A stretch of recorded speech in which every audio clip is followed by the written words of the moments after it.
Buenas tardes a todos y a todas. Muy bienvenidos y muchas gracias por acompañarnos el día de hoy en esta jornada que se celebra en conmemoración de los 40 años de democracia en Argentina, organizada por el Observatorio de Derecho Electoral y la Cátedra Libre Democracia y Estado de Derecho, Dr. Raúl Alfonsín, de la Facultad de Derecho de la Universidad de Buenos Aires. Además, agradecemos muy especialmente a la Secretaría de Relaciones Institucionales y a la Oficina de Comunicaciones de esta facultad por hacer posible la realización de este encuentro. Damos entonces inicio al primer panel, donde se presentarán diversas visiones y experiencias en el marco de la conmemoración de los 40 años de democracia en nuestro país. En primer lugar, va a exponer la profesora María Alejandra Pelícola, quien se referirá a los derechos políticos a 40 años de la transición democrática. La doctora Pelícola es abogada y licenciada en Ciencia Política, máster en Derecho Electoral, profesora adjunta regular de Derecho Constitucional y de Teoría del Estado, investigadora adscripta del Instituto de Investigaciones Ambrosio Gioja, directora académica del Observatorio de Derecho Electoral. María Alejandra Pelícola tiene la palabra. Buenas tardes y muchas gracias, Belén, por la presentación. ¿Se escucha bien? Bueno, muchas gracias a todos los que nos están acompañando en esta tarde. Es una enorme alegría para el Observatorio de Derecho Electoral de la Facultad de Derecho de la UBA poder compartir la organización de esta jornada con la Cátedra Libre de Democracia y Estado de Derecho, Dr. Raúl Alfonsín, con los primeros coordinadores de esta cátedra creada en el 2009 por el Consejo Superior de la Universidad de Buenos Aires, con los doctores Carlos Masdeles, con el doctor Leandro Martínez y con los actuales coordinadores de la Cátedra Libre, el doctor Marcelo Alegre y el doctor Raúl Mariano Alfonsín. Y agradezco muy especialmente también la exposición que nos brindará en el segundo panel la doctora Flavia Freidenberg del Instituto de Investigaciones Jurídicas de la UNAM de México y la exposición que nos brindará también el doctor Gonzalo Linares, profesor de esta casa. El tema que he elegido para desarrollar en estos minutos que hemos acordado tiene que ver con los derechos políticos a 40 años de la democracia, de la transición a la democracia. El 30 de octubre de 1983 fue el punto de partida del retorno a la democracia con las elecciones que dejaron atrás la dictadura militar iniciada en 1976. Por eso se constituyó en una fecha de enorme significación histórica que hoy estamos conmemorando en este Salón Verde de la Facultad de Derecho de la UBA. El 28 de febrero, si pudiera, ahí está. El 28 de febrero de 1983 fue cuando el presidente de facto anunció la apertura democrática y la transición se va a iniciar a través de la convocatoria a comicios generales para el 30 de octubre de 1983, para elegir a las autoridades nacionales, provinciales, municipales, las autoridades de la capital federal y el aún territorio nacional de Tierra del Fuego. El 14 de julio de 1983, yo ahí puse unas imágenes del boletín oficial de los principales diarios, se publica en el boletín oficial la Ley de Convocatoria de Elecciones 22.847 y así se dispone que las reglas electorales para ese proceso electoral iban a basarse en la Ley 22.838, también una ley de facto sancionada en el marco del Estatuto para el Proceso de Reorganización Nacional el 23 de junio de ese mismo año. La Ley 22.847 es la que establece una nueva base de representación política para la elección de la Cámara de Diputados, establece la cantidad de electores para elegir a la fórmula presidencial, establece reglas con relación a la elección de los senadores y todo eso con relación al último Censo Nacional de Población que se había hecho en Argentina en el año 1980.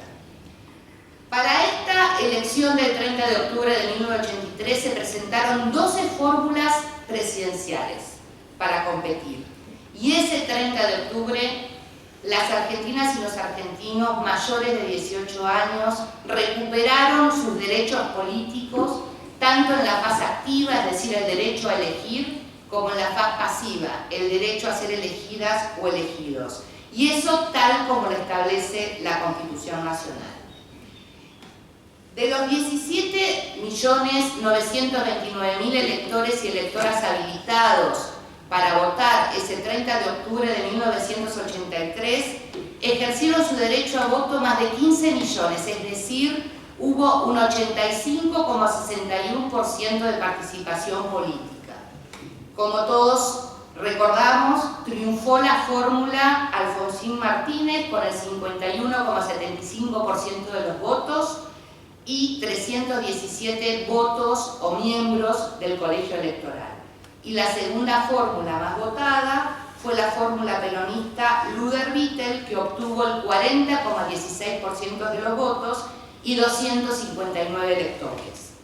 Los otros dos candidatos más votados en esta elección fueron Oscar Allende por el Partido Intransigente y Rogelio Frigerio por el Movimiento de Integración y Desarrollo.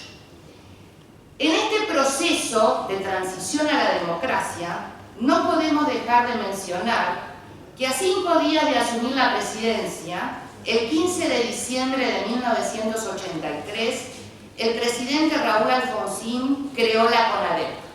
Recordemos que estuvo presidida por Ernesto Sábato y que sus conclusiones fueron publicadas en el Nunca Más.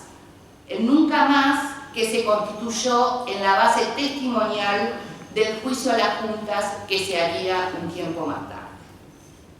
Pues bien, en este contexto empieza a resultar de interés estudiar en profundidad el tema de la participación política en la Argentina, tanto en el ámbito académico como en el ámbito político. Y en este sentido, una de las primeras manifestaciones se observó en el seno del Consejo para la Consolidación de la Democracia, que fue creado por el presidente Alfonsín el 24 de diciembre de 1985.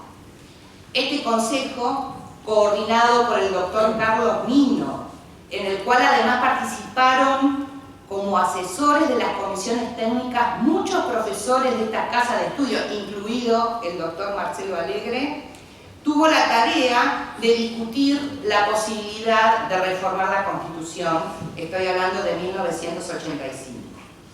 En lo que hace a los derechos de participación política, el Consejo para la Consolidación de la Democracia presentó varias propuestas relacionadas con cambios necesarios respecto de la elección directa de los senadores, la elección directa de la fórmula presidencial, la reformulación de la duración de los mandatos. También propuso este Consejo como una medida satisfactoria para iniciar un proceso hacia la consolidación de la democracia que se regule en formas semidirectas de democracia como la iniciativa popular, el plebiscito o el referéndum. También el Consejo propuso la constitucionalización de los partidos políticos y al mismo tiempo, como todos recordarán, no se optó por trasplantar o cambiar el régimen presidencialista lisa y llanamente por un régimen parlamentario. El Consejo propuso un sistema mixto en donde existieran instituciones del régimen parlamentario que pudieran atenuar las debilidades del presidencialismo en Argentina, y así entonces propuso la posible creación de un jefe de gabinete, un presidente del Consejo de Ministros, etc. Luego sí, la reforma constitucional de 1994 modificó la elección de los senadores, la elección de la fórmula presidencial, le dio un estatus jurídico especial a la ciudad de Buenos Aires, esto regulado en el artículo 129. En el artículo 77, segundo párrafo, se dispuso que los proyectos de ley que modifiquen el régimen electoral o de los partidos políticos requieren ser aprobados por una mayoría absoluta del total de los miembros de ambas cámaras, y al mismo tiempo se excluye la materia electoral y el régimen de los partidos políticos del dictado de decretos de necesidad y urgencia por parte del presidente o la presidenta de la Nación, conforme al artículo 99, inciso 3. En el artículo 36 de la Constitución reformada, como bien ha indicado la profesora María Angélica Geli, se sintetiza el intento de contener, mediante normas jurídicas, los hechos de fuerza directa o indirecta contra el orden institucional. Y también tenemos, en el marco de esta reforma, la incorporación, dentro de los nuevos derechos y garantías, del reconocimiento expreso de los derechos políticos, en el artículo 37, la igualdad real de oportunidades entre varones y mujeres para acceder a cargos públicos, electivos y partidarios. Por supuesto, la constitucionalización de los partidos políticos en el artículo 38 y la incorporación de formas de democracia semidirecta en los artículos 39 y 40. No obstante, y acá hago un paréntesis, con relación a los derechos de participación política de las mujeres, tenemos que recordar que previo a la reforma constitucional de 1994, se observó en la Argentina una primera generación de acciones afirmativas cuya finalidad fue eliminar la desigualdad entre varones y mujeres para el acceso a cargos públicos. Y estoy recordando a la Ley de Cupo Femenino 24.012 sancionada en el año 1991. Argentina fue un país pionero en el ámbito latinoamericano en cuanto a la regulación de las cuotas de género y, sin embargo, no debemos olvidar que en nuestro país necesitamos varios decretos reglamentarios de la 24012 para que efectivamente las mujeres y este cupo del 30% respondiera a una verdadera posibilidad de que sean elegidas para ocupar cargos públicos.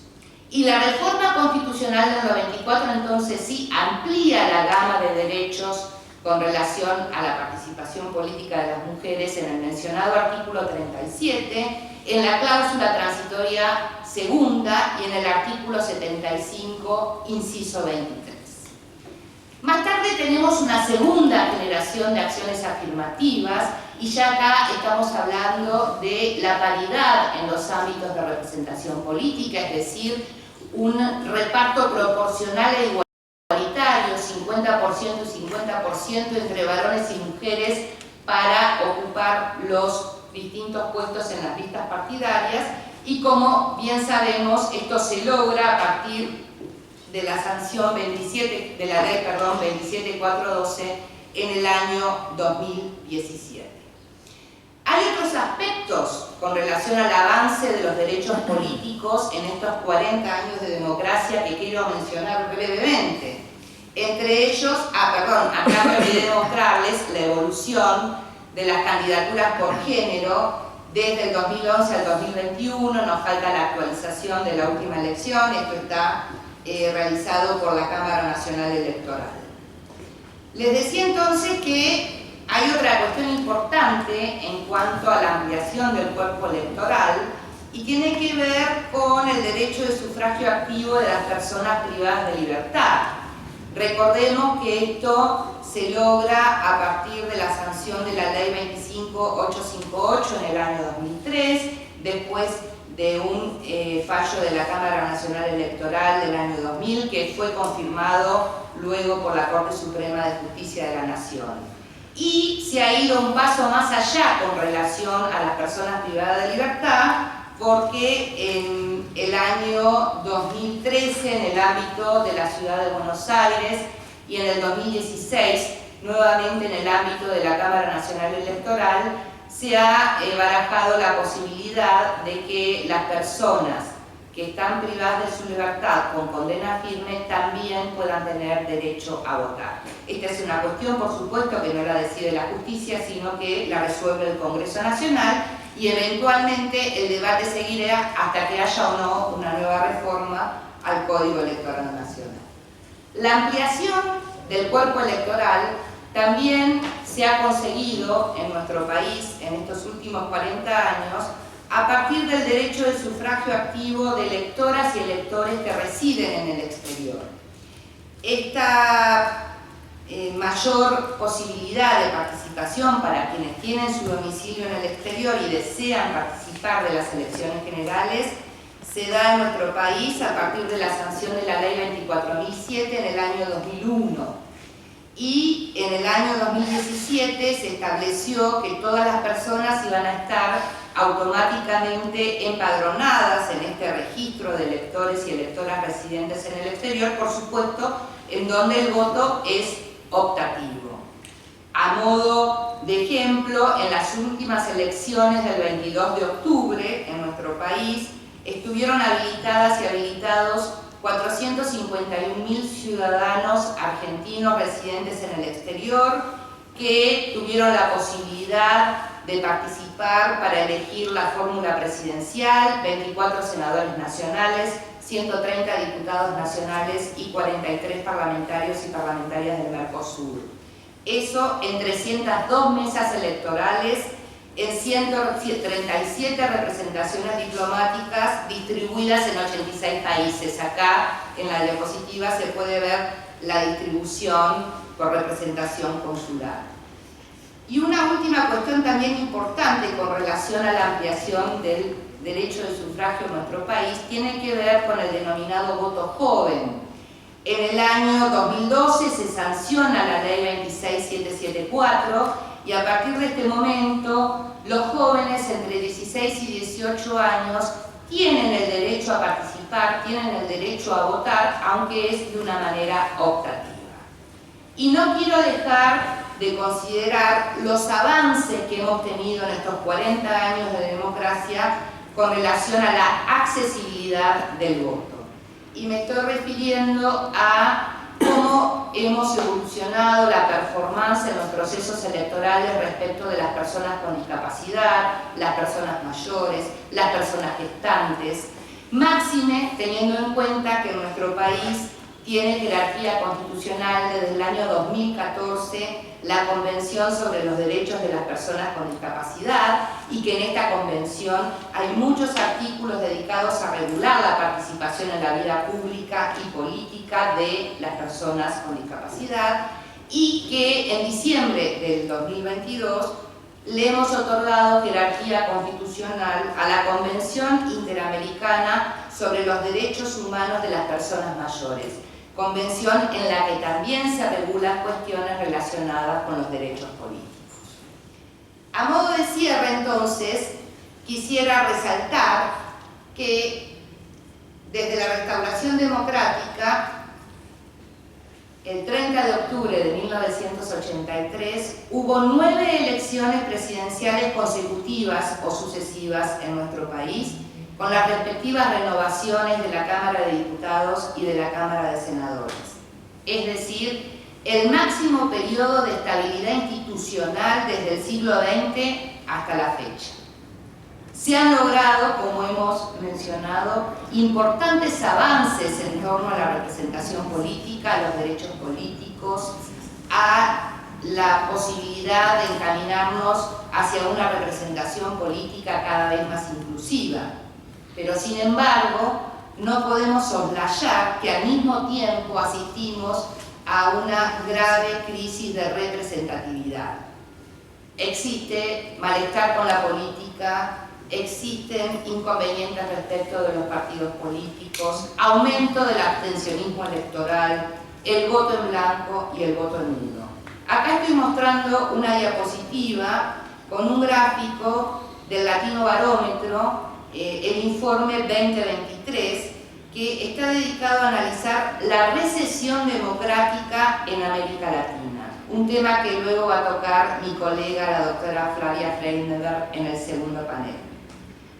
En este sentido, Argentina registra un 62% de apoyo a la democracia, está bastante bien ubicado con relación a los otros países de América Latina. Y es importante, y esto me pareció muy curioso analizando este informe, cómo se define la recesión democrática. Fíjense, la recesión democrática es la desilusión de los ciudadanos, y agregamos las ciudadanas, con la democracia. Democracia que no está cumpliendo con lo que decía el primer presidente de la transición en Argentina, Raúl Alfonsín. Con la democracia se come, se cura y se educa. Cuando se pierde el apoyo, suele instalarse la bronca, se eligen alternancias y se aplauden algunos gestos tendientes al autoritarismo. Se desechan las características de la democracia en pos de la solución coyuntural de algunos problemas.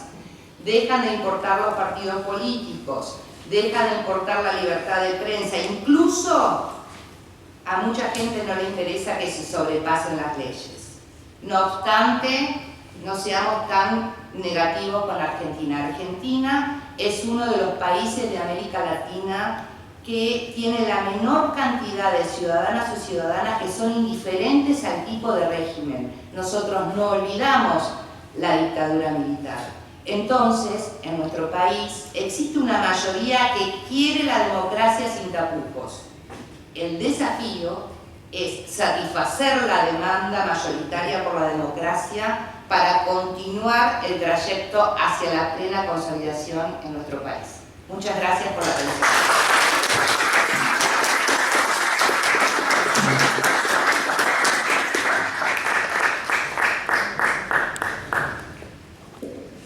Muchísimas gracias, profesora Película, por sus palabras. Para continuar con este primer panel, vamos a contar con la intervención del profesor Carlos Masvélez. El profesor Masvélez es abogado, docente y especialista en Administración de Justicia. Además, es presidente del Centro de Planificación Estratégica del Consejo de la Magistratura de la Ciudad Autónoma de Buenos Aires e integrante del Consejo Académico de la Escuela Judicial de la Nación. Tiene la palabra el profesor Masvélez. Bueno, buenas tardes a todos, a todas. Muchas gracias por la invitación. Bueno, esta jornada en conmemoración de los 40 años de la recuperación democrática, a la que tan generosamente me han invitado Alejandro Película y Raúl Alfonsín, me invita a reflexionar con ustedes acerca de los desafíos que tiene la justicia en este momento tan peculiar de la Argentina. Para ello quisiera repasar algunas ideas básicas sobre el papel que cumplen los jueces en una democracia constitucional, las tensiones que se producen con las ideas de democracias mayoritarias, los aportes que ha hecho la justicia en estos 40 años de democracia y, por fin, el camino que se abre en el futuro. El constitucionalismo nació a finales del siglo XVIII sobre la base de tres ideas fundamentales. Primero, el poder reside en el pueblo y el de autogobernarse. Segundo, el hombre posee, por su sola condición de tal, un conjunto de derechos inalienables que las autoridades públicas deben respetar. Y por último, el poder no puede estar concentrado. Las funciones estatales tienen que estar separadas porque es la mejor manera de proteger a los derechos. Los límites en el ejercicio de los derechos solo los puede establecer la ley, fruto de la voluntad general. Ahora bien, ¿quién controla que todo se desenvuelva dentro de la Constitución y la ley? Los jueces. Corresponde a los jueces no solo resolver contiendas entre particulares, sino también la delicada misión de que el poder se ejerza dentro de la ley y que los derechos de todos sean respetados por el Estado. La justicia es entonces muy importante para un régimen democrático, pues custodia la vigencia del Estado de Derecho. Y la democracia necesita del Estado de Derecho, aún para quienes la consideran solo un procedimiento que permite que los candidatos compitan por el voto del pueblo, requiere el orden jurídico. Algunos derechos, como la libertad de expresión, de reunión o de asociación, son precondiciones necesarias para tener elecciones libres y competitivas. Pero además, para que el elector pueda elegir, es preciso que goce de autonomía, y esta depende del sistema legal. Pero, yendo a una noción más sustantiva, la democracia es incompatible con la existencia de poderes absolutos o soberanos. Precisamente, las constituciones establecen, junto a la organización del poder, una serie de derechos fundamentales que las mayorías no pueden lesionar.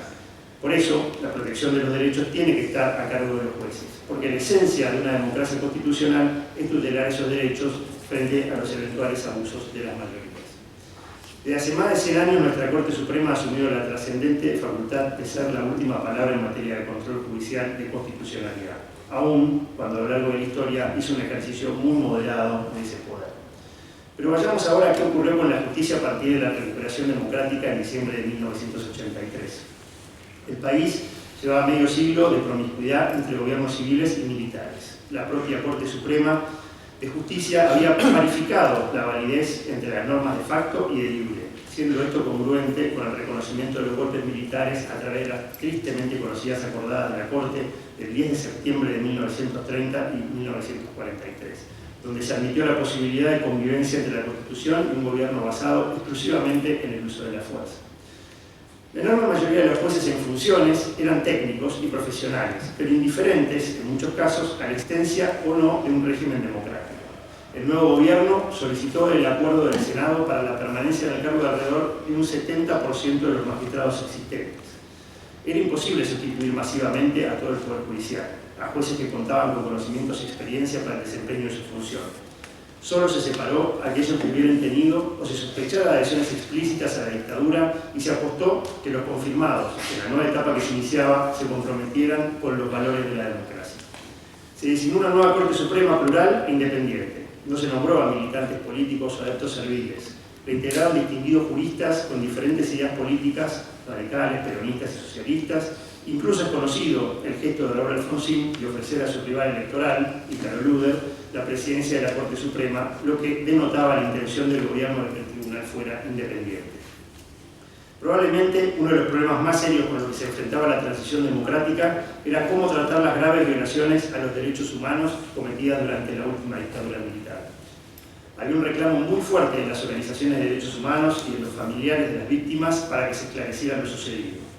Los militares no aceptaban revisión alguna de lo que había ocurrido y para reforzar jurídicamente esta idea, el gobierno militar, un mes antes de las elecciones, dictó una ley de amnistía que constituía, aunque no lo parezca, un obstáculo jurídico mayúsculo para juzgar los delitos cometidos durante la dictadura. Pese a las enormes dificultades legales y políticas que hacían aparecer como imposible la realización del proceso alguno, el gobierno de Raúl Alfonsín decidió enjuiciar a los máximos responsables de los crímenes cometidos. A la vez, llevó adelante otra iniciativa inédita en materia de averiguación de la verdad, como fue la creación de la CONADE. El juicio seguido a las juntas militares en un tiempo asombrosamente rápido seguramente ha quedado como uno de los puntos de mayor legitimidad de la justicia en la transición democrática.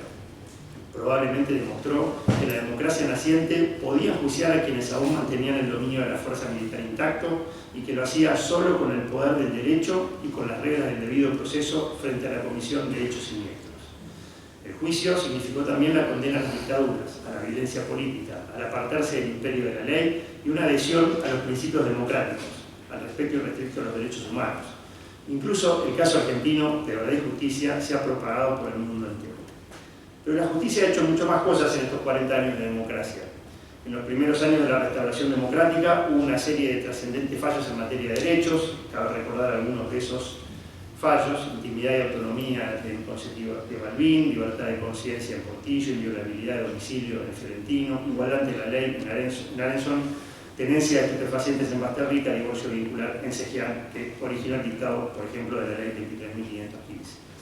En los 90 se produjo la ampliación del número de miembros de la Corte Suprema, dando lugar a la denominada mayoría automática. Así se convalidaron una a una las exorbitancias de atribuciones legislativas del presidente respecto de los decretos de necesidad y urgencia y la delegación legislativa.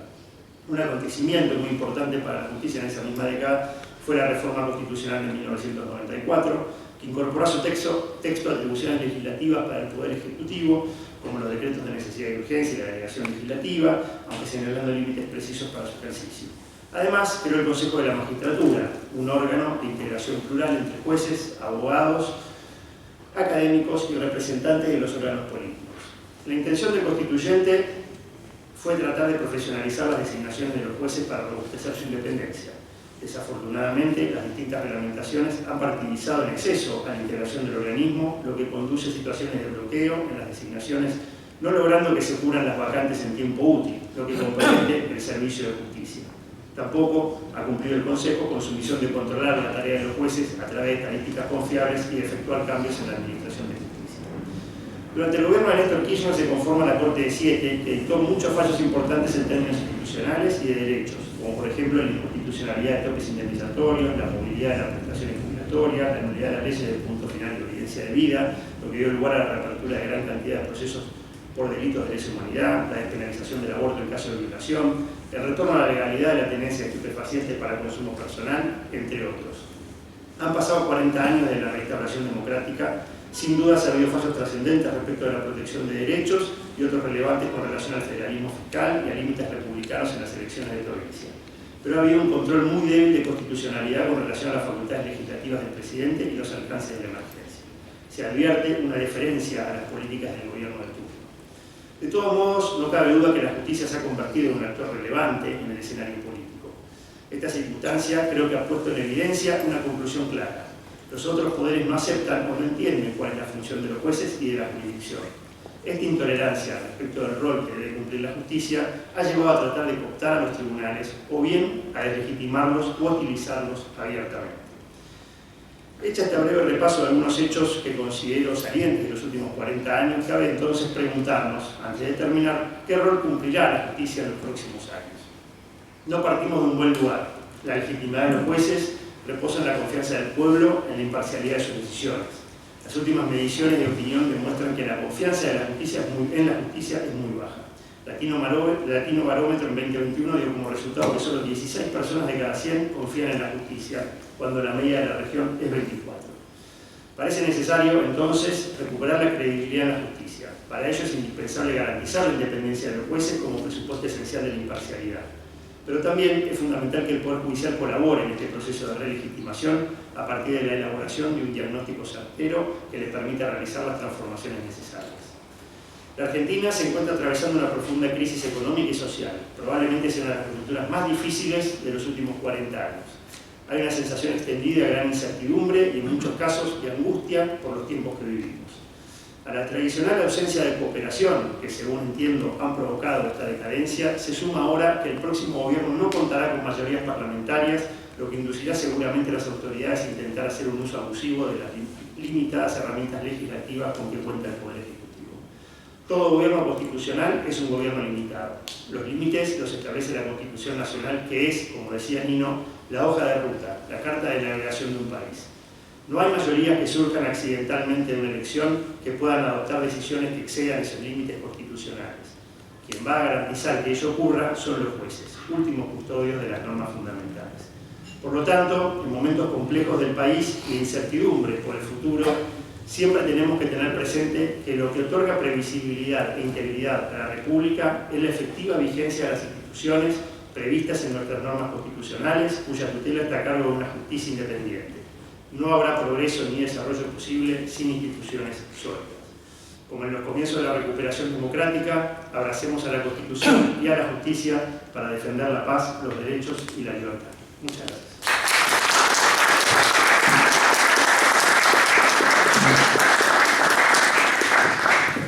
Muchas gracias, profesor Martínez. Disculpe, profesor Masvélez. Disculpe. Ahora bien, para cerrar con este primer panel, le vamos a dar la palabra al profesor, ahora sí, Leandro Abel Martínez, quien se referirá a Alfonsín y la reconstrucción del derecho. El profesor Martínez es abogado, especialista en Derecho Constitucional y magíster en Derechos Fundamentales. Además, es profesor de Derecho Constitucional, subdirector de posgrado de la Facultad de Derechos de la UBA y presidente de la Asociación de Docentes de Derecho de la UBA. Tiene la palabra. Bueno, muchas gracias, Belén. Gracias a la profesora Pelícola y a los coordinadores de la cátedra, Marcelo Alegre y Raúl Mariano Alfonsín. Como el tiempo es escaso, y yo soy de la idea que cuando hay muchos oradores uno tiene que ir al grano y hablar con menos tiempo del asignado, para dejar algún tipo de idea, les voy a confesar que no voy a repasar, como hizo el doctor Masvélez, 40 años de democracia en un aspecto que es el de la justicia, sino que por una cuestión de emotividad y de, tengo que decir, voy a hacer un elogio a la figura del presidente Raúl Alfonsín. Pero va a ser un elogio que va a estar centrado en algunos hechos notables, políticos y jurídicos. Y de ahí mi título, porque el título es Alfonsín y la construcción del derecho. El profesor Masvélez hace un ratito marcaba que cuando Alfonsín se hace cargo del gobierno, había una jurisprudencia de la Corte Suprema que validaba los decretos dictados por el Congreso. Hubo un periodo de oscuridad donde el Congreso estaba disuelto, los partidos políticos no funcionaban y se legislaba a sola firma del dictador de turno. ¿no? De hecho, en las juras, en la Facultad de Derecho, no se juraba por la Constitución Nacional, se juraban por los estatutos del proceso. Así que fíjense que la tarea que tuvo el doctor Alfonsín en ese entonces. Bueno, Alfonsín nació en el año 27 en Chascomús, provincia de Buenos Aires. Estamos festejando que hoy fue electo presidente hace 40 años, tenía 56 años. En el año 1950 obtuvo el título de abogado de esta casa de estudios, así que es un egresado de esta alma mater. Y en el 2001, en épocas en que la sociedad quería que se vayan todos, el Consejo Superior de la Universidad de Buenos Aires, que es el órgano democrático, están representados todos los claustros, le dio el título de doctor honoris causa de la Universidad de Buenos Aires, que es el máximo reconocimiento que puede recibir una persona. Así que bueno, esta es una primera breve semblanza a datos del doctor Alfonsín. Yo partí mi exposición en Alfonsín antes de la presidencia, Alfonsín durante la presidencia, Alfonsín luego de la presidencia. Honestamente hay hechos notables para remarcar antes de 1983.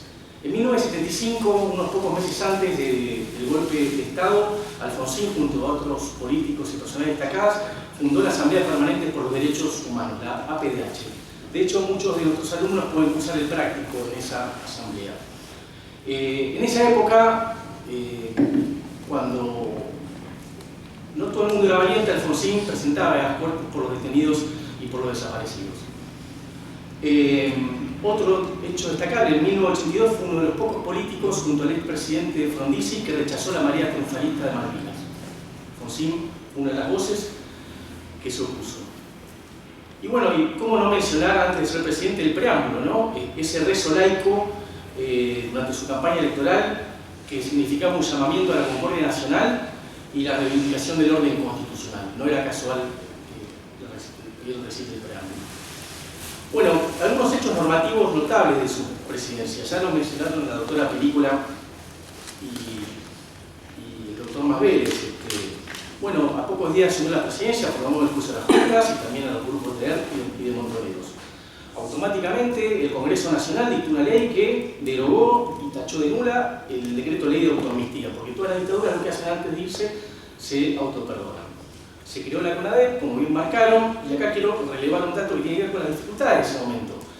Fue una comisión integrada por muchas personalidades destacadas y también por diputados y senadores. El Partido Justicialista en ese entonces no quiso integrar la CONADEP.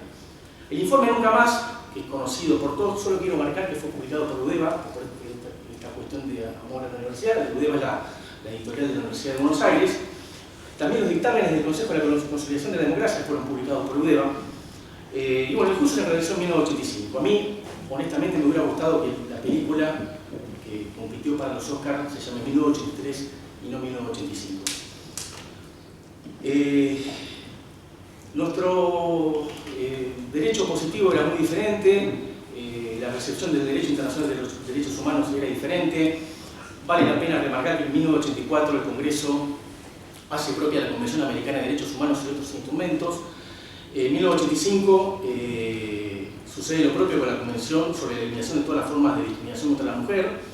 Y en 1988 se edita la Ley de Actos Discriminatorios. O sea, estoy marcando algunos instrumentos jurídicos que tienen que ver con la reafirmación de los derechos humanos.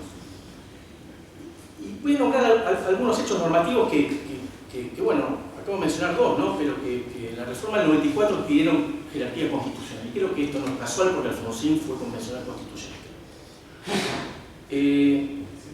En ese entonces había hipótesis de conflicto tanto con Chile como con Brasil. En 1984 se llega a la paz con Chile por el conflicto limítrofe con el canal de Beagle, se firma un acuerdo de paz y tenemos una consulta popular, que hoy por hoy es un instrumento de democracia semidirecta que está incorporado a la Constitución y que no tenemos una práctica de utilizarlo. Bueno, el 81,5% de la sociedad votó a favor de la paz. Integración regional, que es otro de los grandes logros de Alfonsín. 1985, el acuerdo de Foz de Iguazú con el presidente Sarney. Se terminan las hipótesis de conflicto, se firma un tratado de amistad, se había una hipótesis nuclear, se abren las puertas porque las dictaduras militares trabajaban en ese sentido, y se da el primer paso para la integración regional. En 1988 se suma Uruguay con el presidente Sanguinetti y se empieza a vislumbrar lo que es el Mercosur. Otro dato de la valentía o de Alfonsín, en 1987 se reconoce el genocidio armenio. No estoy seguro, pero me animaría a apostar que somos uno de los primeros estados en reconocer el genocidio. En 1987, el Congreso dicta una ley que dispone el traslado de la capital federal a la Patagonia. Lo estoy poniendo como un logro, porque ustedes me dirán, no se efectivizó. Sí, es verdad, no se efectivizó. Llamativamente esa ley sigue vigente porque nunca fue derogada, pero esto habla de una visión de Alfonsín acerca del federalismo, de entender que Buenos Aires... bueno, fue el debate histórico entre Alem y José Hernández cuando se cedió el territorio este territorio para que sea capital de la República. Pero yo creo que fue un logro pensar en hacer lo que hicieron los brasileños de concentrar Río de Janeiro a Brasilia. Me parece que estuvo muy bien. Pero hay un conjunto de leyes, las nombro rápido, que tienen que ver con la ampliación de derechos en época que no era sencillo. La ley de igualdad de los hijos nacidos dentro y fuera del matrimonio, la ley de patria potestad compartida, la ley de divorcio, la ley de derecho de pensión del cónyuge en el matrimonio de hecho. Bueno, todos derechos a favor de las mujeres. Se creó el Instituto Nacional de Asuntos Indígenas en 1985, se creó el Banco Nacional de Datos Genéticos, perdón. Así que bueno, por nombrar el tema de los pueblos originarios, esto después se fue reflejado, fue un tema de agenda de la Comisión Constituyente de 1994. Esto tal vez lo sorprenda, yo quiero poner como un hecho notable, bueno, Alfonsín se retiró 5 meses antes de cumplir su mandato. Naturalmente ningún político, ningún presidente quiere abandonar antes de terminar su mandato, pero que Alfonsín en ese contexto haya decidido eso, significa, esto habla de su grandeza y su falta de egoísmo en pos del bien del país. Bueno, los más jóvenes, ¿no? Todo esto sucedió con condicionamientos y con enemigos. En toda Latinoamérica, en los países limítrofes había dictaduras, Brasil, Bolivia, Chile, Paraguay, Uruguay. Hay una anécdota muy conocida de Ricardo Lagos, que estaba apresado por el régimen dictatorial, que lo escucha Alfonsín pidiendo por su libertad a través de una radio. Bueno, Alfonsín sufrió 3 levantamientos militares: Semana Santa en el 87, Montecaseros en el 88, Villa Martelli en el 88 y la tablada por el guerrillero Todo por la Patria en el 89. Bueno, el peronismo no se hizo fácil entonces, marqué el hecho de la integración de la Prodaed, Peluda no aceptó la Corte Suprema. Bueno, en materia sindical, se promovió una ley de democratización de los sindicatos que tuvo sanción en diputados, faltó un voto en el Senado y esa ley fracasó.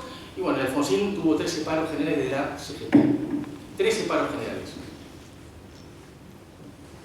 Que me perdone el Papa Francisco, ¿no? Pero la Iglesia Católica en ese entonces no estuvo de acuerdo con muchas de las reformas que se proponían. La ley de divorcio vinculada, pero para la Iglesia no era un tema. Pero bueno, ahí más bien marcó que la Corte Suprema ayudó un poco con el fallo Seján que fue anterior a esa ley. Bueno, la sociedad rural tampoco, el discurso célebre. Y bueno, y algunos gestos muy heroicos, ¿no? Alfonsín bregaba por la paz en Centroamérica, por eso Argentina participaba del grupo de apoyo a la contadora. Hay un momento célebre de Alfonsín en la Casa Blanca, donde guarda su discurso y le dice lo que le tiene que decir al presidente Reagan. La deuda externa que nos dejó la dictadura era agobiante, se conformó el Grupo Cartagena. Bueno, al asumir había atrasos en los pagos por 20 millones de dólares. Bueno, las sombras, las nombro, pero no. Bueno, la economía, la ley de obediencia había el punto final, Alfonsín después estuvo a favor de su anulación. Bueno, luego la presidencia, acá concentro estos 5 minutos, por ahí. Consejo para la Construcción de la Democracia, dictámenes de UDEVA, acá hay una idea reformista, o sea, había una idea de reforma de la Constitución. En 1987, en el libro ¿Por qué doctor Alfonsín?, que es Conversaciones con Pablo Giussani, el periodista le pregunta sobre un mecanismo para arreglar las cosas, era la reforma, y dice, sin duda, y una de las más importantes. Muchos de los vicios que le he mencionado, como inhibitorios de la integración nacional argentina, el hegemonismo, por ejemplo, se han visto favorecidos por un orden institucional como el nuestro, fuertemente centralizado y con una gran concentración de poder en la presidencia. O sea, Alfonsín tenía estas ideas de que asumió la presidencia. Bueno, Pacto de Olivos y reforma constitucional.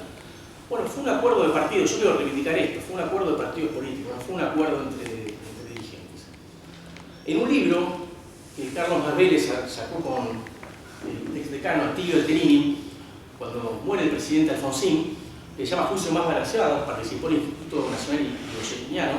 El libro básicamente recopila los artículos periodísticos que salieron en todos los medios nacionales y extranjeros. Bueno, Humberto Viruega Lavie escribe un artículo que les recomiendo, se llama Alfonsín el Constitucionalista. Humberto Viruega Lavie, que fue convencional constituyente, profesor titular de la Universidad Nacional de La Plata, lo nombra Echeverría como ideólogo de la Organización Nacional, Alberti, autor de las bases que inspiraron la Constitución de 1853, como Gorostiaga y Gutiérrez, admite a Sarmiento en la reforma de 1860 y sostiene que Alfonsín se incorpora a esa norma en 1994. En 2004, con Raúl Mariano Alfonsín, organizamos una conferencia que se llamó Jornada de Conmemoración de los 10 años de la Reforma Constitucional. El panel lo integró el decano Alterini, el profesor emérito de la UBA y gran constitucionalista Germán Vidal Campos, fue director de Gioja, y Horacio Rosati, que en ese entonces era ministro de Justicia del gobierno de Néstor Kirchner. Y para los más jóvenes quiero que sepan que para invitar a Rosati mandé un fax. Hoy sería impensado eso, ¿no? Mandé un fax. Y fue constituyente y muy destacado. De hecho, Rosati alguna vez me contó que Alfonsín fue el que gran sostén de esa convención para que no se rompiera en ningún momento. Bueno, Germán Vidal Campos lo llama por teléfono, era el teléfono de Bueno, de Derecho al Día surge lo siguiente. Alfonsín recordó que cuando Antonio Cafiero era presidente del justicialismo se había llegado a un acuerdo para reformar la Constitución sobre la base del Consejo para la Consolidación de la Democracia. Pero al llegar Menem no pudo hacerse hasta que se presentó la posibilidad de la reelección. Justificó el Pacto de Olivos diciendo que el plebiscito que propuso el oficialismo iba a ganar ampliamente porque era una idea de Menem esta, plebiscitarlo. Se confesó partidario de un sistema parlamentario y de una presidencia de 5 o 6 años sin reelección. A pesar de las críticas, sostuvo que la Constitución reformada limita mucho al presidente. Destacó también la creación de la Auditoría General, el Defensor del Pueblo, el Consejo de la Magistratura, como limitación de la facultad de administración. Expresó: yo insistí mucho con que el voto sea obligatorio, de modo que el Estado deba garantizar la participación de todos, porque de lo contrario solo votan los que pueden.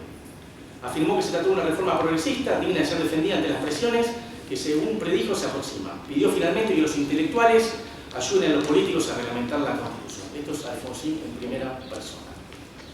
Para ir terminando, quiero destacar algunas vinculaciones de Alfonsín con esta facultad. En 2005 dictó el curso de Teoría del Estado con una duración de 30 horas en nuestro departamento de posgrado. Fue acá en el Salón Verde. Yo vine a la primera clase y era conmovedor ver a Alfonsín con sus apuntes, lo cual daba cuenta que el señor expresidente preparaba sus clases. Luego, en 2007, presentó su libro Fundamentos de la República Democrática, curso de Teoría del Estado. También se destacan Democracia y Consenso, en 1996, conserva un ejemplar firmado por Alfonsín a Vidal Campos, y Memoria Política, que lo tengo por él dedicado. Memoria Política creo que es un testimonio que vale la pena leer, donde un presidente con completa honestidad y sinceridad analiza las dificultades de su gobierno en materia de transición democrática. En su funeral durante sus exequias, Antonio Cafiero afirmó: Alfonsín ya no les pertenece solo a los radicales. Así que, muchas gracias.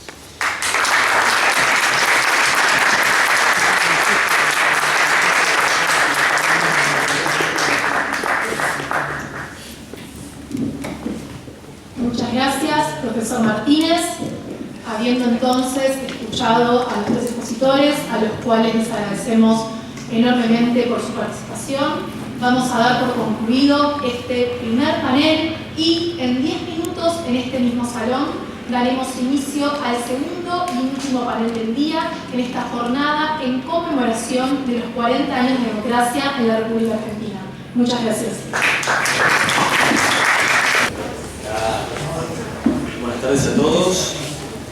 Bienvenidas y bienvenidos a este segundo panel de la jornada de conmemoración por los 40 años de democracia en Argentina, organizada por el Observatorio de Derecho Electoral y por la Cátedra Libre, Democracia, Estado de Derecho, Dr. Raúl Alfonsín, ambas de esta casa de estudios de la Facultad de Derecho de la Universidad de Buenos Aires.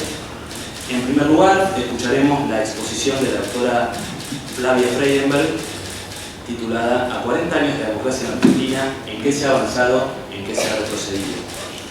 La doctora Flavia Freidenberg es investigadora titular del Instituto de Investigaciones Jurídicas de la Universidad Nacional Autónoma de México, es directora académica del Observatorio de Reformas Públicas en América Latina, de la OEA y el Instituto de Investigaciones Jurídicas de UNAM, es fundadora y coordinadora de la red de politólogas. Doctora Freidenberg, tiene la palabra. Buenas tardes, un placer estar hoy aquí. Muchísimas gracias por la oportunidad de acompañarles en estas jornadas, en un día que además tiene mucho significado para los y las demócratas de este país, de mi país también. Agradezco a la doctora Película por la invitación, a la doctora Leve por la oportunidad de acompañarles y a todos ustedes y a todas ustedes que están hoy aquí para reflexionar sobre la democracia en Argentina, y yo les invitaré a hacer un análisis comparativo de cómo se inserta la salud de la democracia argentina en perspectiva comparada con los otros países de la región. El objetivo entonces de mi participación es reflexionar sobre la salud de la democracia, y para ello les invito a acompañarme a realizar 3 puntos, 3 ejes. Uno que tiene que ver con cómo abordar el estudio de la salud de las democracias, qué definiciones, qué indicadores, qué estamos mirando, qué deberíamos mirar cuando evaluamos las democracias en perspectiva comparada. Segundo, mirar en particular Argentina en estos últimos 40 años y hacerlo comparativamente con otros 17 países de la región. Y finalmente, que me ayuden a responder a una pregunta, que es donde me encuentro en este momento de mi investigación, porque estoy haciendo una investigación, así como la que les voy a presentar sobre Argentina, para todo el contexto regional. Si todo está bien, entonces, ¿qué es lo que no está funcionando? Y espero poder presentar argumentos para discutir con ustedes en clave de desafíos democráticos. Miren, la literatura comparada tiene muchísimos trabajos e investigaciones para evaluar las democracias.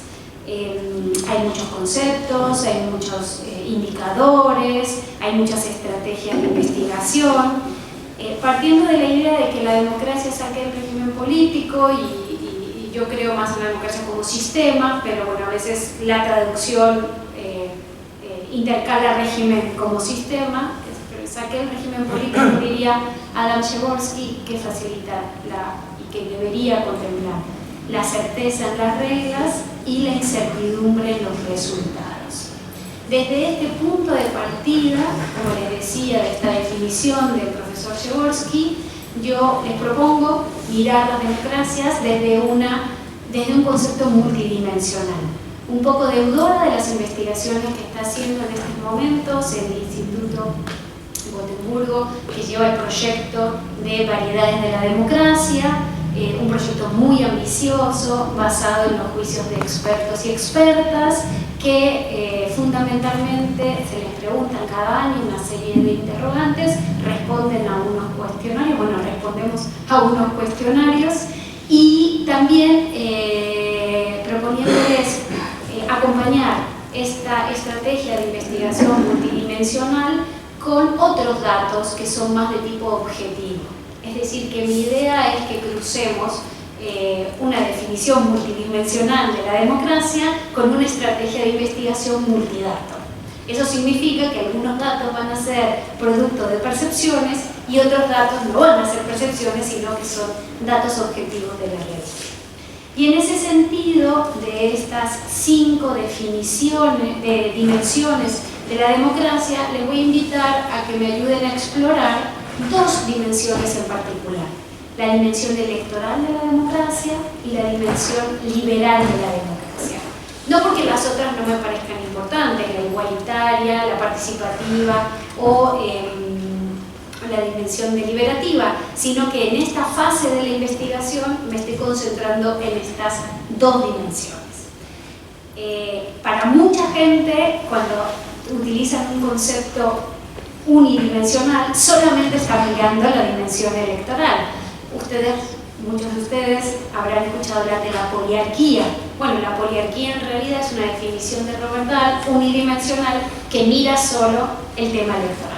Yo voy a sumar a la poliarquía o a la dimensión electoral el análisis de la dimensión electoral, de la dimensión liberal. En ese sentido voy a mirar el acceso a los cargos de representación y también el ejercicio de los cargos de representación cuando hablo de democracia. Cuando uno mira la región en comparación al mundo mundial, como diríamos en México, uno encuentra que la gran discusión que hay en la política comparada y en el derecho comparado hoy es que ha habido un retroceso en los valores básicos de la democracia.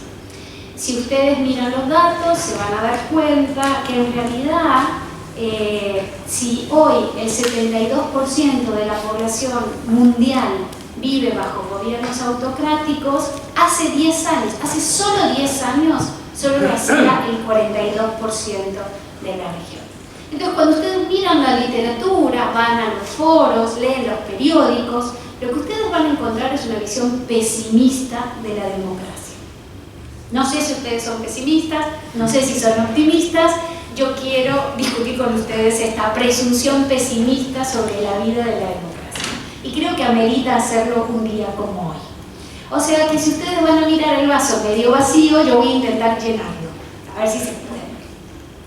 Los datos para Argentina van de la mano a esta idea generalizada de la literatura y de la percepción de los periodistas y de la percepción de gran parte de la población de que está todo mal, o nos permitan tener un poquito más de esperanza. Y entonces a eso me voy a referir en esta segunda parte de mi intervención. Miren, en Argentina se celebraron elecciones periódicas de manera recurrente, que es uno de los indicadores básicos para saber si hay salud electoral, desde que reinstauramos la democracia. Debían hacerse 10 procesos a nivel presidencial e hicimos 10 procesos a nivel presidencial. Esto en el marco de las 230 elecciones que los 17 países de la región hicieron en el marco de la tercera ola de democratización. En Argentina, el índice de democracia electoral, no sé si llegan a verlo desde allí, pero ahí tienen todos los valores del índice de democracia electoral para los 17 países. El que está en el círculo es Argentina y tienen la media en términos comparativos para los 18 países que estoy evaluando. En Argentina, en un índice que va de 0 a 1, el índice de democracia electoral da en promedio 0.79. Eso quiere decir que ha habido momentos donde ha habido una mayor percepción de democracia electoral. Eso quiere decir elecciones limpias y libres, eso quiere decir periodicidad en los procesos electorales, eso quiere decir respeto a derechos y libertades. Es un índice compuesto, ¿no? Basado en percepciones. Ha habido momentos de mucho mayor percepción, de 0.84 en el 88, en el 2000 y en el 2001. Cuando miro la calidad de las elecciones, solo miro uno de los componentes del índice de democracia electoral, encuentro que también Argentina se encuentra en los niveles altos en comparación al resto de los países de América Latina. Es verdad que Uruguay y Costa Rica tienen 0.9, pero Argentina tiene en términos medios 0.84. Eso quiere decir que la creencia de los expertos y expertas consultadas es que la limpieza de las elecciones es una constante en el proceso electoral argentino, a pesar de algunos tweets y TikToks de ayer. Cuarto, Los niveles de profesionalización y autonomía de los árbitros electorales en Argentina también está valorada positivamente en comparación a otros de la región. Los índices hablan incluso de estar por encima de la media, aunque Argentina tiene un caso diferente de organización de la gobernanza electoral, muy peculiar de Argentina, digamos, porque la tendencia en el mundo ha sido, o en el mundo electoral latinoamericano, ha sido de tener organismos electorales independientes, autónomos, como burocracias autónomas de los gobiernos. En Argentina tiene un modelo diferente en el sentido de que está inserto dentro de los gobiernos un poco más parecidos a los modelos europeos.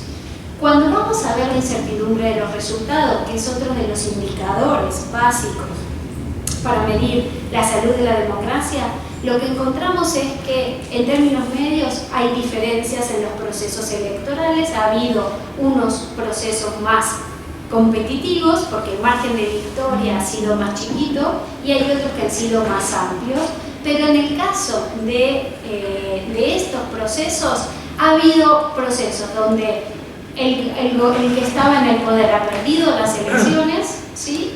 Ya sea por su propia candidatura, ya sea por su partido que fue a competir para una reelección del partido, digamos, y esto en todos los casos no ha significado discusiones sobre los resultados. Es decir, que salvo lo que pasó ayer, el fraude preventivo, es decir, como estrategia sistemática de uno de los actores que compite en una elección, de anticipar previamente que posiblemente haya fraude, como hizo Bolsonaro en Brasil o como hizo Trump en Estados Unidos, no era una práctica recurrente de las élites políticas argentinas, que estaban más acostumbradas, sobre todo en estos 40 años de democracia, a la lealtad institucional, a la lealtad como opositores y a la cooperación más que el conflicto, más allá de la vigencia de una grieta social que es importante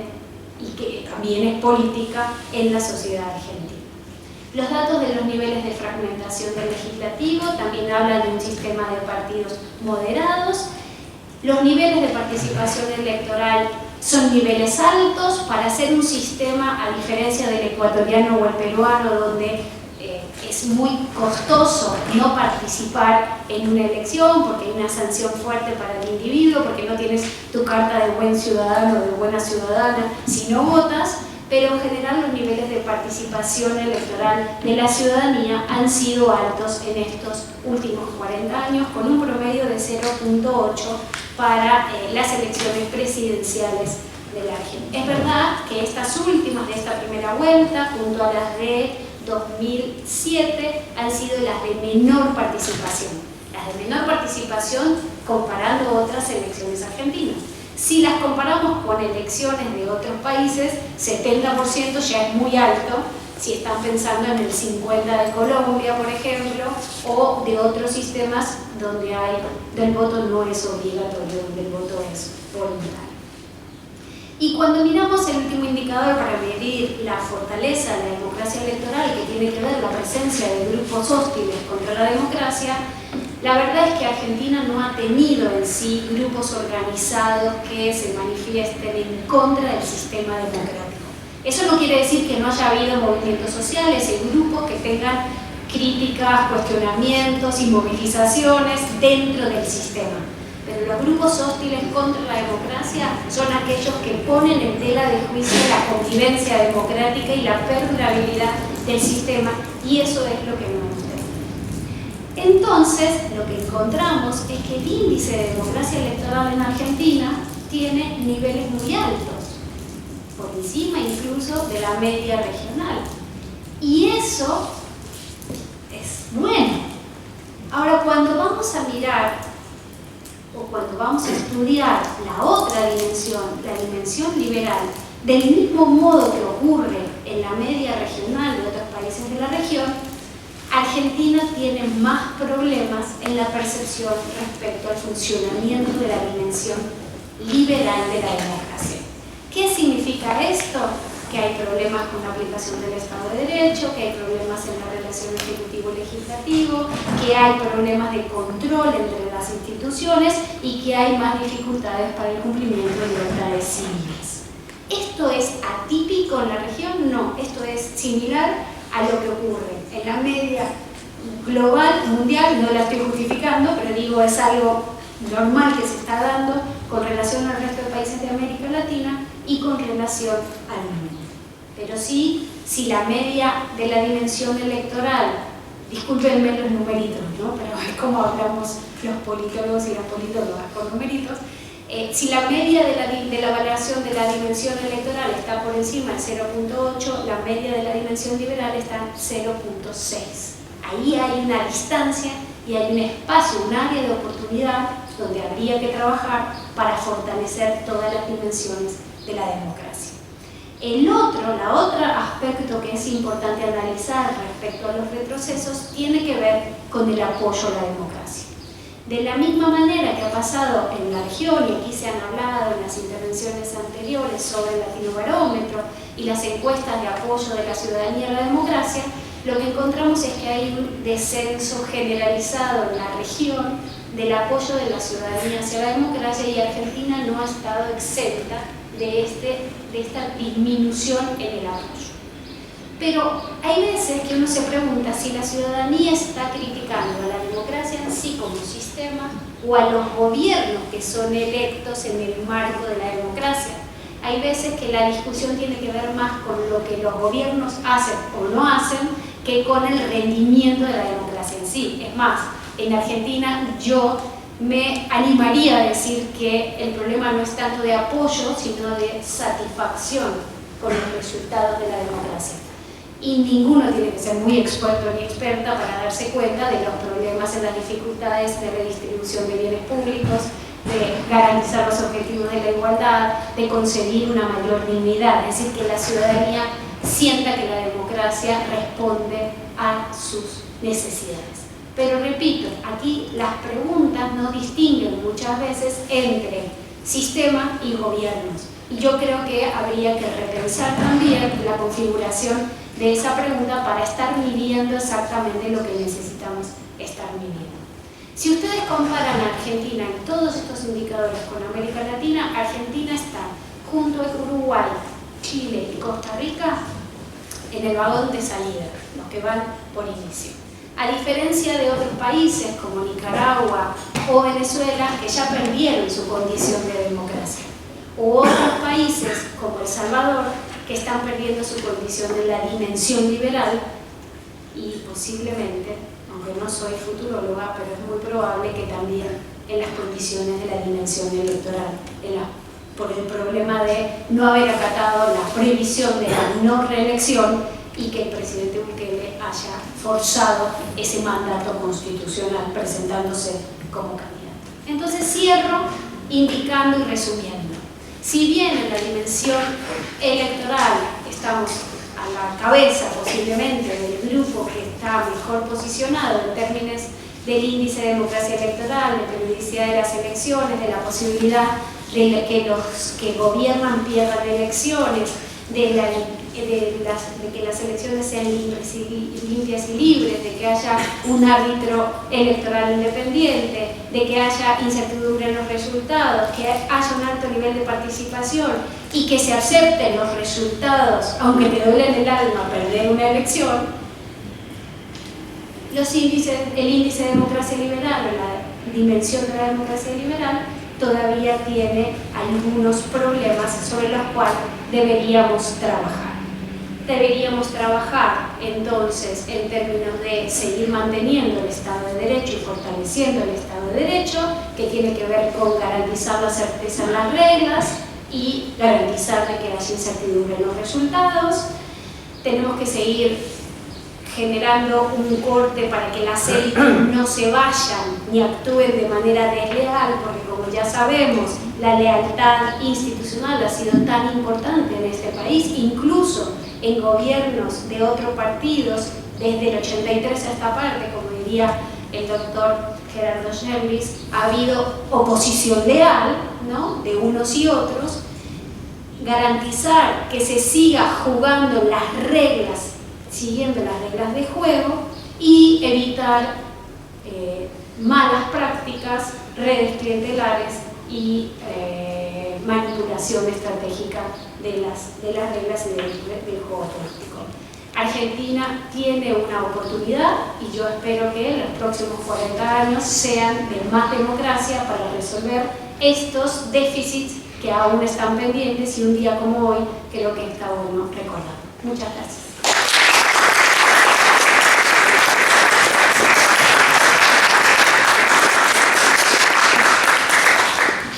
Muchas gracias, doctora Freidenberg, por su exposición. Continuamos con la intervención del profesor Gonzalo Joaquín Linares sobre los desafíos de una democracia adversarial a 40 años de la restauración democrática. Gonzalo Joaquín Linares es docente de Derecho Constitucional y de Teoría del Estado en la Facultad de Derecho de la Universidad de Buenos Aires. Es coordinador del Seminario sobre Participación Política Inclusiva en el Instituto de Investigaciones Ambrosio Gioja y es coordinador de actividades académicas en el Observatorio de Derecho Electoral. Profesor Linares, tiene la palabra. Muchas gracias. Quiero agradecer primero a los organizadores de esta jornada y un agradecimiento especial a la profesora Perícola por su generosidad habitual en la invitación a participar como expositor. Mi idea es en esta oportunidad compartir algunas ideas, algunas reflexiones sobre lo que ha sido el devenir, la evolución de la democracia argentina en estos 40 años, sus desafíos actuales, su estado actual, teniendo en cuenta tanto los aspectos formales como los aspectos materiales.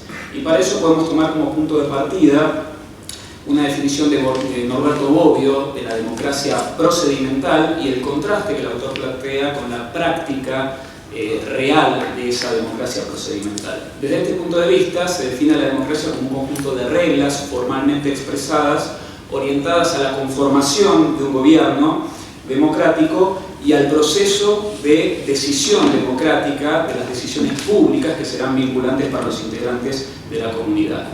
En relación a ello, Bobbio advirtió que en la mayoría de las democracias se presenta un fenómeno de disociación o distanciamiento entre esa democracia formalmente expresada y la práctica institucional o la práctica real de esas reglas democráticas. Estos conceptos se pueden vincular también a la idea o a los conceptos de constitución material y constitución formal expresados por Karl Lowenstein, la democracia formal referida a la constitución normativamente expresada, que coexiste a la vez con una democracia espiritual, ontológica o material que está dada por una serie de convicciones o conductas por parte de los integrantes de la comunidad política que, estén o no formalizados en la constitución normativa, forman indefectiblemente parte de la Constitución como régimen político.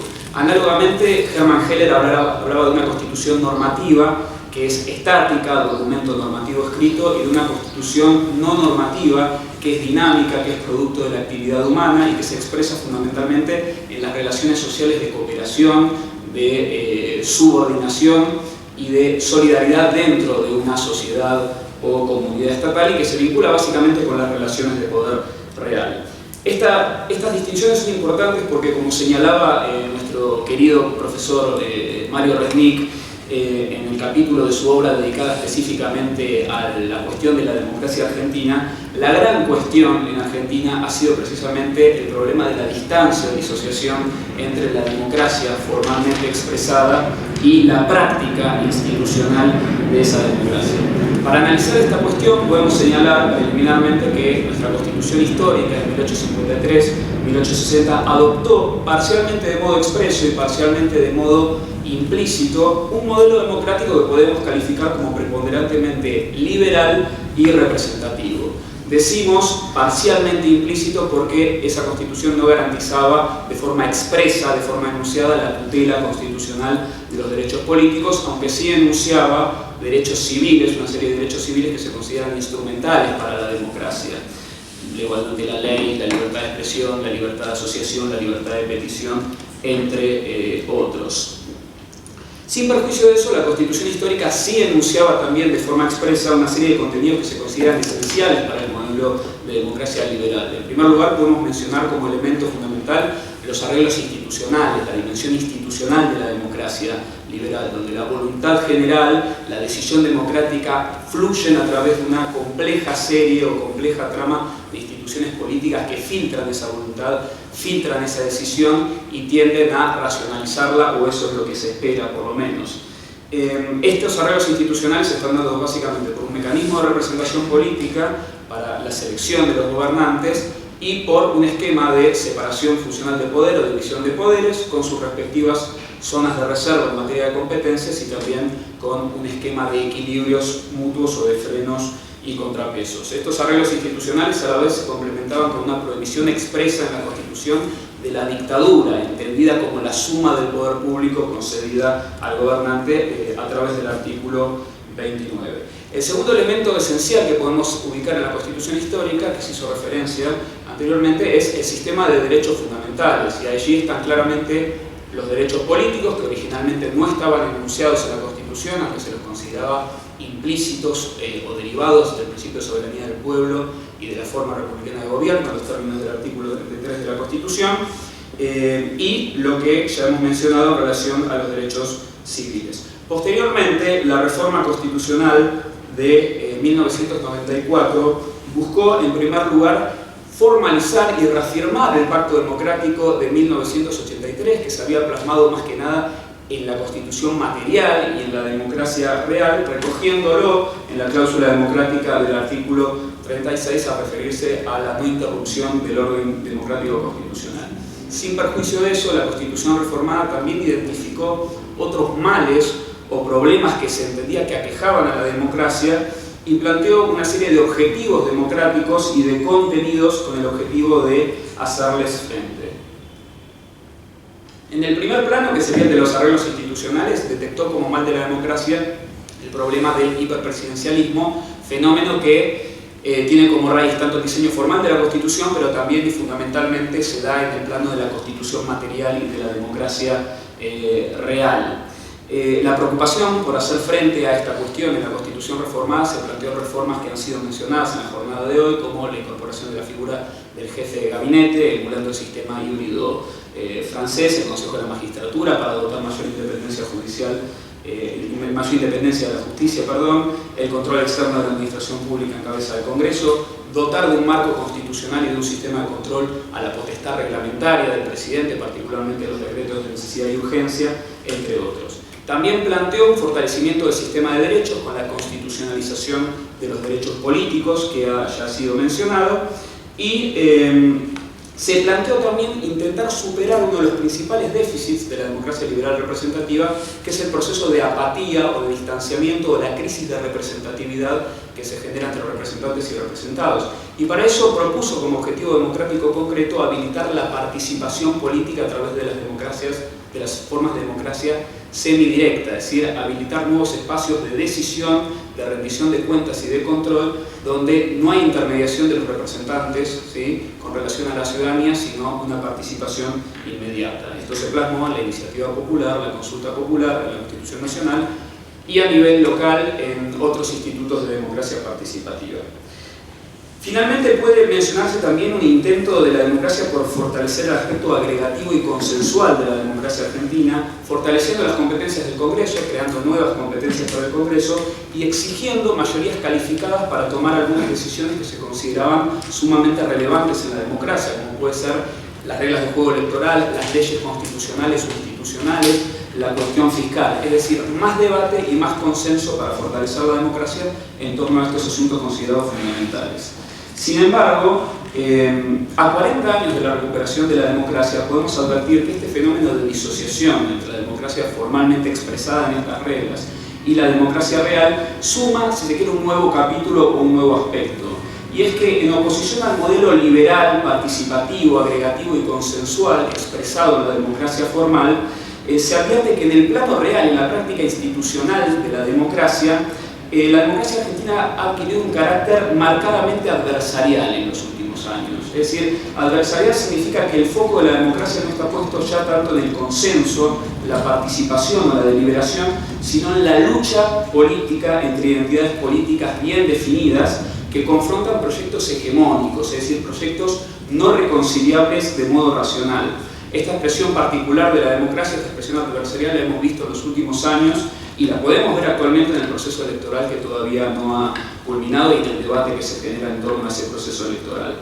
Ahora bien, hay quienes, lejos de espantarse por esta dimensión adversarial, ponderan esta dimensión conflictual de la democracia e incluso la proponen como modelo válido y deseable para la democracia contemporánea. Y para ello parten de reconocer la inevitabilidad del conflicto político y de la lucha política como una porción ineludible e incluso necesaria de la democracia. A la vez subrayan, para diferenciarse de aquellas políticas de aquellas teorías, de las que abrevaron las experiencias totalitarias, que en una democracia adversarial las partes se reconocen mutuamente como actores legítimos de la democracia, reconocen su mutua legitimidad en tanto parte de una misma comunidad o asociación política. Es decir, no son enemigos a ser eliminados, pero tampoco son competidores racionales que siempre van a poder consensuar, deliberar y agregar equitativamente sus intereses. Se trata de adversarios políticos que participan en una lucha. Es decir, se trata de afirmar una concepción agonista de la democracia en contraposición a lo que sería una concepción antagonista de enemigos, de amigos y enemigos. Ahora bien, si aceptamos esta dimensión adversarial como una porción ineludible de la democracia práctica y real o material de la democracia argentina actual, vamos a advertir que esta concepción agonista contrasta claramente con los modelos agregativo y consensual que se han querido plantear en la democracia formal, en la democracia constitucionalizada, y genera varios contrapuntos contra el modelo consensual y el modelo agregativo. Con relación al modelo agregativo, los defensores de este modelo adversarial señalan que tiene el problema de partir de la base de que los individuos en democracia actúan como agentes racionales guiados por la maximización de sus intereses y que siempre actúan de manera instrumental, es decir, que la democracia sería siempre un compromiso o acuerdo racional entre intereses que siempre pueden ser agregados equitativamente. El problema es que esta mirada de la democracia recoge categorías más propias de la economía o del mercado que de la política. Y en el caso del modelo consensual, se critica que este consenso racional es reemplazado por un consenso moral fundado en la libre discusión, en la deliberación pública, y el problema de esto es que las categorías políticas también en este caso son reemplazadas, pero en esta oportunidad por categorías de tipo moral. En ambos casos, los defensores de la democracia adversarial critican que se trata en estos dos modelos de una negación de lo político y de la naturaleza conflictual de la democracia que exige necesariamente construir identidades políticas colectivas bien definidas, un ellos y un nosotros que participarán de la lucha política que es propia de la democracia. Esto a la vez es lo que permite reproducir la verdadera igualdad política entendida como la pertenencia a un demos, a un todo homogéneo en contraposición con el concepto liberal de la igualdad política, que es una igualdad entre individuos. También se dice que estos modelos formales niegan el carácter netamente emotivo y pasional que exhibe la lucha política en la democracia, que la podemos ver todos los días y que se aleja bastante de esta propugnada racionalidad instrumental. Sin embargo, reconocer este carácter adversarial como una parte ya integrante de nuestra democracia real y de la práctica institucional de nuestra democracia no supone ser totalmente escéptico con los contenidos plasmados en nuestra democracia formal, en nuestra democracia constitucionalizada formalmente, sino en todo caso plantear nuevos desafíos. Esto ocurre principalmente en el plano institucional, que es un gran motivo de preocupación en los debates democráticos actuales. Por un lado, en relación a la cuestión institucional, el modelo agonista o adversarial, si se propone como una alternativa al antagonismo político, debe ser necesariamente pluralista. Y esto va a requerir instituciones maduras, lo suficientemente maduras, robustas, para poder alojar la lucha política sin que esto devenga en un verdadero antagonismo, donde haya exclusión de los actores políticos y que eso lleve a la destrucción de la asociación o comunidad política. Entonces las instituciones no son dejadas de lado por volverse adversarial a la democracia, adquieren un nuevo rol que es acomodar institucionalmente la lucha política. Tampoco supone echar por tierra o desechar totalmente la importancia de los acuerdos en la democracia, ¿sí? El hecho de que la democracia sea notoriamente adversarial o conflictual. Deben existir acuerdos en una democracia adversarial, sobre todo en lo que tiene que ver con el régimen político y los principios de ese régimen político, ya que la identificación de los actores de la democracia con esos principios entre ellos el Pacto Democrático de 1983, es lo que en definitiva permite preservar la unidad de la comunidad política y de la asociación política en un contexto de conflicto latente. En definitiva, la idea que quería compartir para invitar al debate y a la reflexión es que a 40 años de la recuperación democrática, esta cuestión de la disociación o distancia entre la democracia formal y la práctica institucional de la democracia o la democracia real suma este nuevo problema, esta nueva cuestión de disociación que nos plantea una democracia real de un fuerte carácter adversarial y los modelos normativos que adoptó nuestra democracia formalmente expresada, y plantea el desafío, ¿no?, de repensar y analizar las instituciones democráticas teniendo también en cuenta esta cuestión. Así que bueno, muchísimas gracias.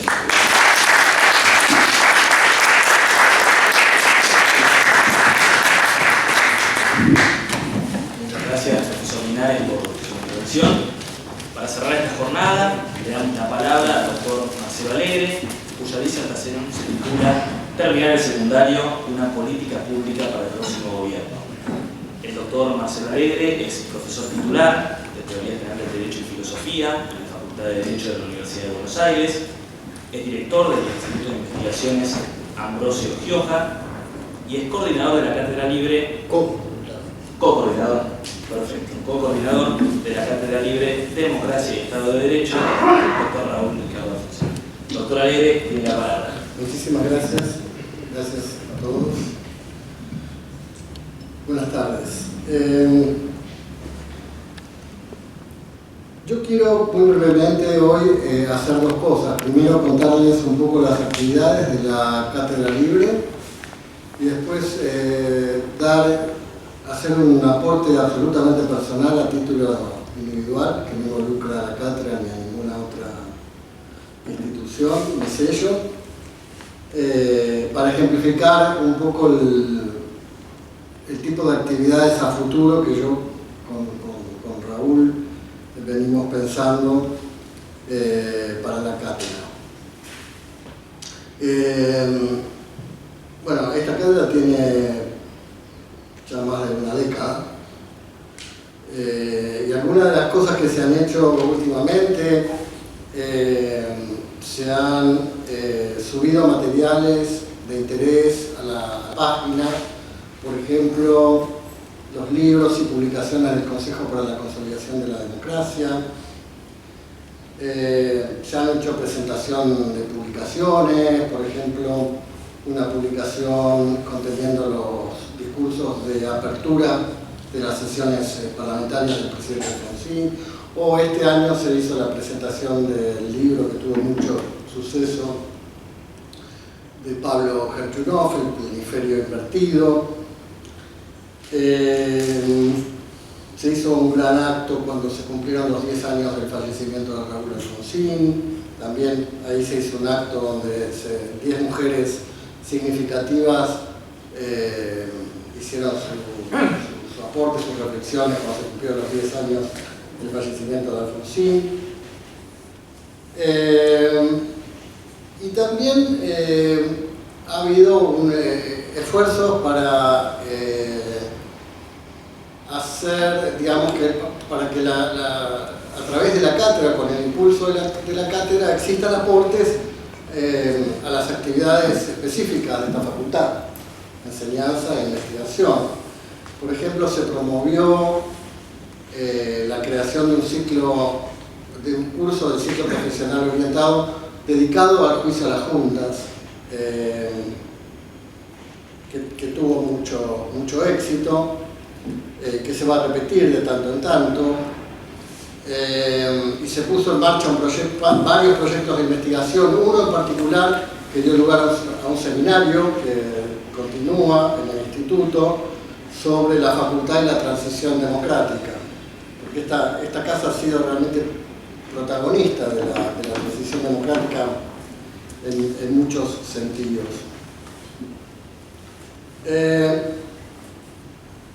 Y ahora estamos pensando en llevar adelante algún tipo de actividad más estructurada a nivel de posgrado, pensando en promover algo así como un laboratorio o un espacio no partidista de reflexión sobre políticas públicas, ¿verdad?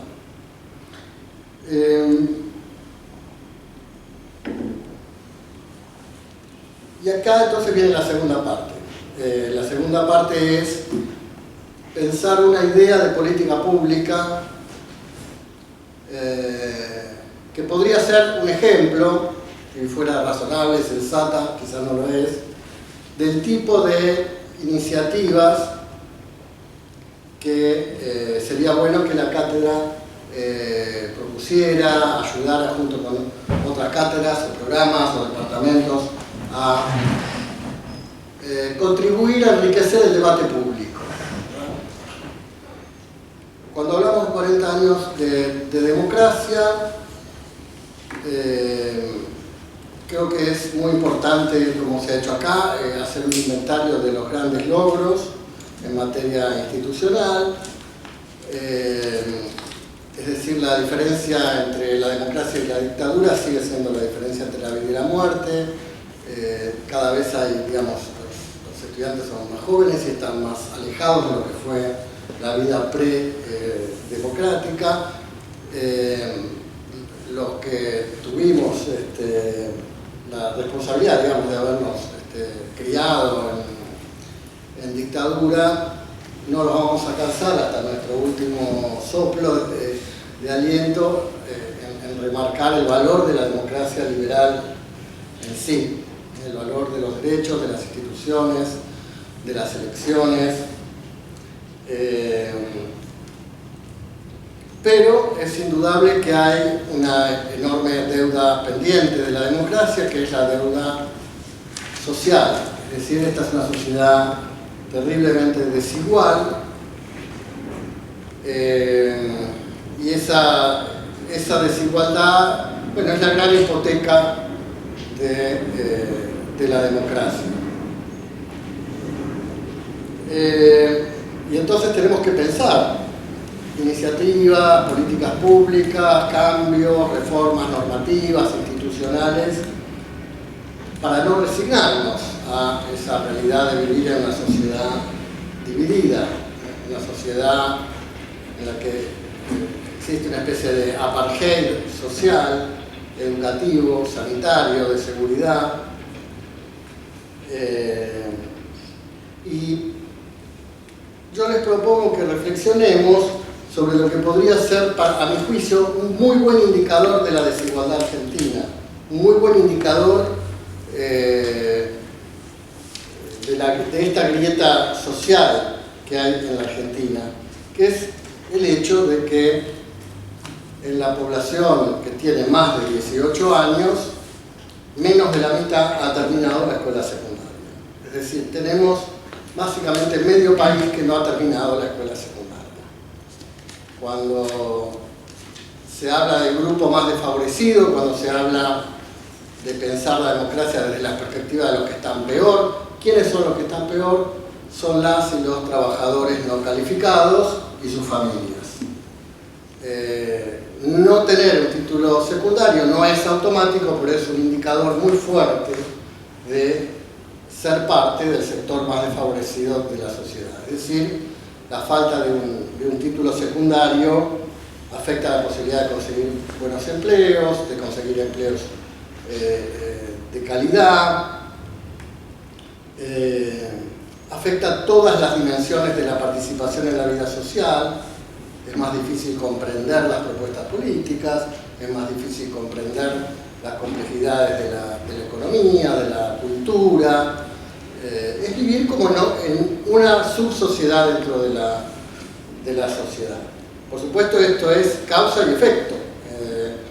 Tiene que ver con déficits que vienen de las familias, desigualdad de oportunidades, que producen que, por supuesto, no es parejo en todos los estratos sociales el fenómeno de no terminar la secundaria, sino que se concentra, por supuesto, en los sectores más empobrecidos. Entonces, ese efecto y causa de la desigualdad de oportunidades, y a su vez se transforma esta carencia en efecto de nuevas desigualdades. Es decir, es una desigualdad que refuerza otras desigualdades.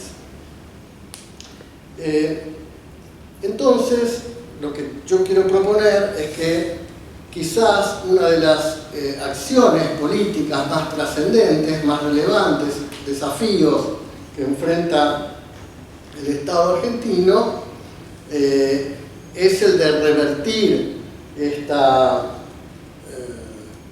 realidad, es el de promover un enorme esfuerzo comparable con el plan de alfabetización nacional, comparable con grandes reformas, como por ejemplo, menciono, en Estados Unidos existía el problema de los millones y millones de veteranos que volvían de la Segunda Guerra Mundial, y hubo una política pública concreta que fue el GI Bill, la ley de los veteranos, que garantizaba el acceso gratuito a la educación universitaria, al college, digamos, que fue uno de los grandes impulsores, además del progreso económico enorme que Estados Unidos vivió a partir de la década del 50, ¿sí?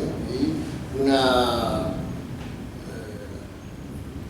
un abordaje sumamente audaz e inclusivo al problema de lo que era esa bomba de tiempo de tener millones y millones de veteranos sin formación, sin trabajo, etc. Yo creo que tenemos que pensarlo como un esfuerzo de ese tipo, como un gran esfuerzo nacional por encima de los partidos políticos. Estoy pensando entonces en un programa, una política pública que utilice todas las herramientas tecnológicas disponibles para facilitar que los adultos terminen la escuela secundaria. Alguna vez hablábamos con Carlos en un encuentro en un CBC, que yo decía que quizás por la enorme crisis educativa era necesario que el Estado nacional, el Estado federal, saliera de nuevo a la cancha en materia educativa, un poco revirtiendo el repliegue que se dio desde la década del 90. Yo creo que una forma que puede tener ese salir a la cancha es un programa innovador, moderno, accesible, que facilite que millones y millones de personas puedan terminar el secundario en un periodo no muy largo, quizás no más de un año, que se pueda hacer desde un celular y que tenga algunas características que lo diferencien de algunas muy buenas iniciativas que hoy ya existen. Hoy existe el programa Adultos 2000, por ejemplo, que en la Ciudad de Buenos Aires tiene una aplicación que es bastante encomiable, tiene cosas muy buenas. Pero yo quiero plantear algunos saltos que creo que hay que dar para inscribirse en el programa para terminar el secundario de la Ciudad de Buenos Aires. El ingreso no es tan fácil como debería ser. Es decir, por empezar se le pide a la persona, parece razonable, el certificado analítico. Bueno, a veces eso significa ir a hacer un trámite presencial a una escuela que quizá la persona estudió en una provincia, muy lejos o lo que sea, y tarda 6 meses en conseguirse ese certificado analítico. Es decir, es probable que la persona ya ni se acuerde después de 6 meses que tenía el proyecto de terminar la secundaria. Yo creo que hay que cambiar la filosofía. Yo creo que el Estado lo tiene que agarrar de la manga a la persona que dice quiero terminar el secundario, vení, está, listo, bajate esta aplicación y empezá.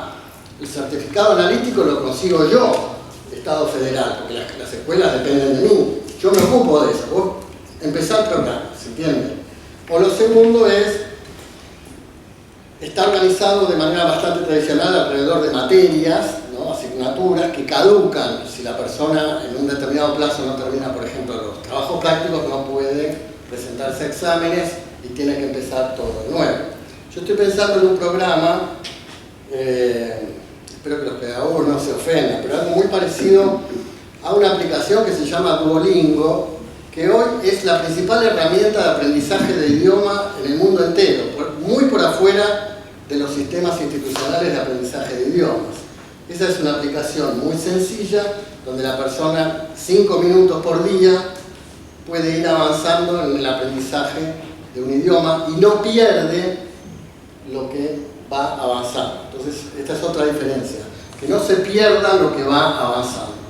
Que quizás no esté organizado alrededor de la idea de asignaturas y materias, sino de problemas, es decir, ¿cuál es el problema que enfrenta una persona que no tiene el secundario? Bueno, es que le faltan habilidades, herramientas, recursos para resolver situaciones. Entonces pensemos este programa en función de esas situaciones. Y adentro de esas herramientas metemos toda la matemática, el lenguaje, la historia, la geografía que sea necesario, pero que esté orientado a la resolución, que sea muy práctico y esté orientado a la resolución de problemas. Que el formato sea muy accesible. Y otra característica, a mi juicio, es que tiene que ser un programa flexible, por eso yo creo que tiene que estar en el centro, jugando un rol muy importante en la inteligencia artificial, para aprovechar los conocimientos informales de las propias trayectorias de las personas adultas en su trayectoria de terminar, digamos, la escuela secundaria. Es decir, que se adapte tratando de potenciar aquello que la persona a lo largo de la vida, en la calle o como sea, ya ha ido aprendiendo, ¿sí? Y que tenga un núcleo común a todos, que sea lo más básico posible, pero que sea suficientemente flexible como para potenciar y poner en valor lo que muchos de los adultos han ido informalmente aprendiendo a través de la vida. Esa era una idea que quería proponerles. Yo creo que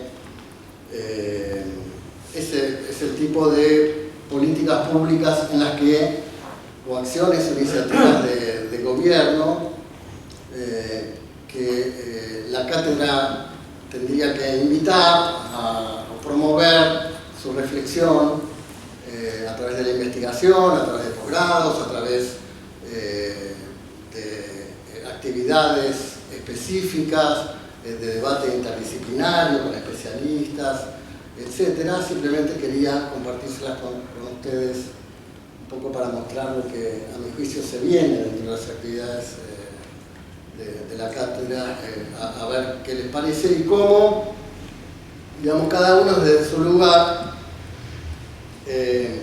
celebra los 40 años de democracia como una oportunidad, digamos, para detenernos a valorar lo que se logró, pero lo que es más importante, a construir ese futuro, ya no de 100 años, sino de 1000 años de democracia. Muchas gracias.